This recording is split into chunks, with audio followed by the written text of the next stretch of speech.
안녕하세요. 저는 서울시 자치구에서 근무하고 있는 현직 공무원입니다.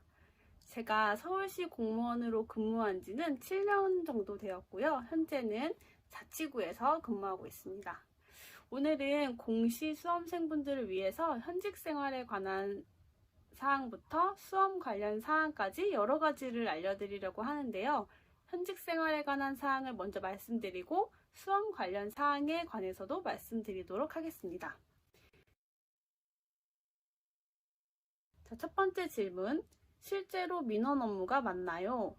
공무원이라면 민원 업무를 피하기는 어려울 수 있는데요. 동주민센터에서 근무한다면 민원인 대면은 필수고요. 일반 행정직이 맡는 업무는 정말 다양해서 어떤 부서에서 민원이 없다고 말씀드리기는 어려울 것 같아요. 다만 본청에서 근무하는 경우에 민원인을 만나지 않아도 되는 업무도 많이 있습니다. 쉽게 말씀드리면 민원인이 아닌 직원을 대상으로 하는 업무의 경우 보통은 지원부서라고 하거든요. 이런 경우에는 민원이 없다고 생각하시면 됩니다. 해당 업무에는 뭐 예산, 지출, 감사, 총무 업무 이런 게 있습니다. 두 번째 질문, 15기간 동안에는 어떤 일을 하나요? 다음으로는 이제 15기간 동안 어떤 일을 하는지 알려드리려고 해요. 15기간에 하는 일이 특정되어 있는 건 아니고요. 첫 발령지에서 15기간이 끝나도 보통은 계속 같은 업무를 보게 됩니다. 또한 15기간이 끝난다고 부서를 옮기는 거는 아니고요. 옮기는 경우도 있긴 한데 대체로는 옮기지 않고 15기간과 그 외 기간을 구별해서 업무가 바뀌는 경우도 거의 없습니다. 세 번째, 공무원 내부에서 사내연애가 많은가요? 실제로 사내연애 케이스는 좀 많은 것 같은데요.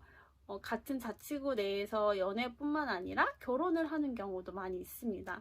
그렇지만 뭐 사내연애 하다가 헤어지는 분들도 많고 입소문도 많이 나고 빠른 편이라서 사내 연애를 할 경우 뭐 비밀리에 연애하기는 좀 어렵고 헤어지게 되면 불편한 점이 아무래도 단점일 수 있겠죠. 같은 곳에서 같은 업무를 하는 만큼 뭐 공감되는 부분도 많고 무엇보다 출근이 즐거울 수 있다는 점은 장점인 것 같습니다.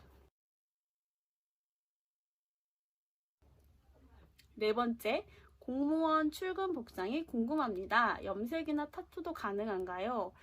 먼저 출근 룩에 대해 말씀드리면 부서마다 다를 수는 있지만 기본적인 상식선에서 괜찮은 정도라면 모두 괜찮습니다.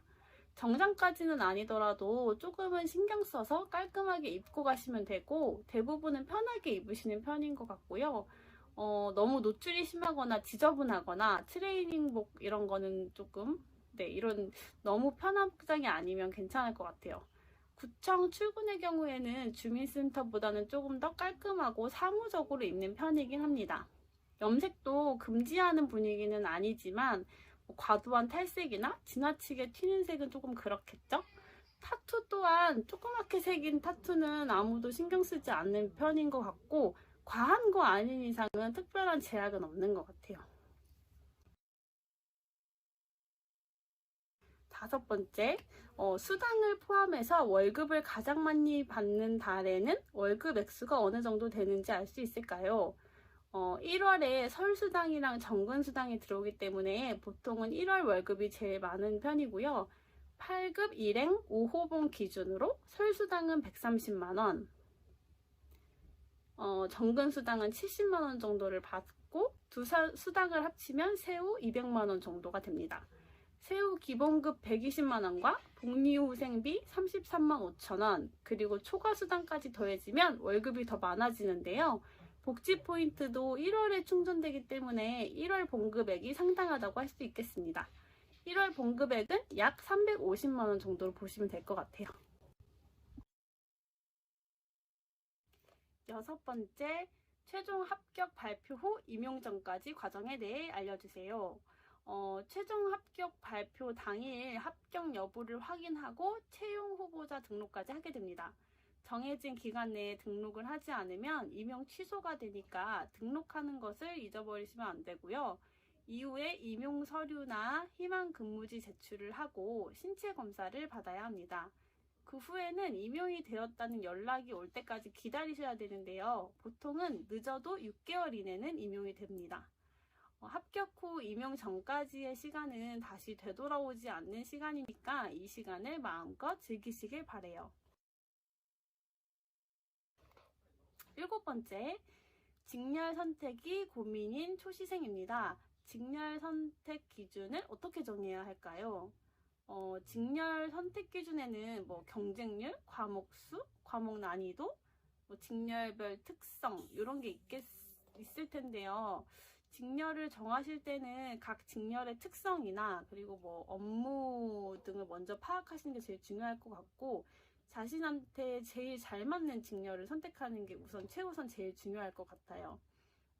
또한 직렬에 대해서 고민하는 동안 시간이 많이 낭비되고, 직렬별로 업무에 있어서 차이가 크지는 않기 때문에 경쟁률이나 TO 등의 변화에 따라 직렬을 중간에 바꾸는 거는 별로 추천드리지 않아요. 특별한 이유가 있는 게 아니라면 처음에 정한 직렬로 계속 준비하시는 거를 저는 추천을 드립니다. 8번째, 행정법이 너무 어려운데 빠르게 성적을 올리는 팁이 있을까요? 행정법을 처음 공부하시는 초시생이라면 내용 자체도 생소하고 판례도 많고 암기할 것도 많고 용어도 헷갈리고 그래서 어려움을 많이 겪으실 텐데요. 행정법은 고득점까지 끌어올리기가 좀 쉬운 과목인 것 같아요.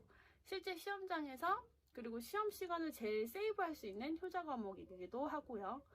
행정법은 기출만 잘 풀어도 고득점이 가능한데 그 이유는 대부분이 기출문제에서 출제가 되기 때문입니다. 따라서 판례나 기출문제를 키워드 중심으로 암기하시는 것을 추천드립니다. 이렇게 현직생활이나 수험에 관해서 여러 가지 사항에 대해 답변을 드렸는데요. 수험생분들께 많은 도움이 되었으면 좋겠습니다. 수험 생활을 하면서 막막하고 불안할 때가 많겠지만 그래도 꾸준히 그리고 묵묵하게 앞을 향해 나아가다 보면 언젠가는 목적지에 도달해 있는 자신을 발견하실 수 있을 겁니다. 수험생 여러분들 응원할게요. 감사합니다.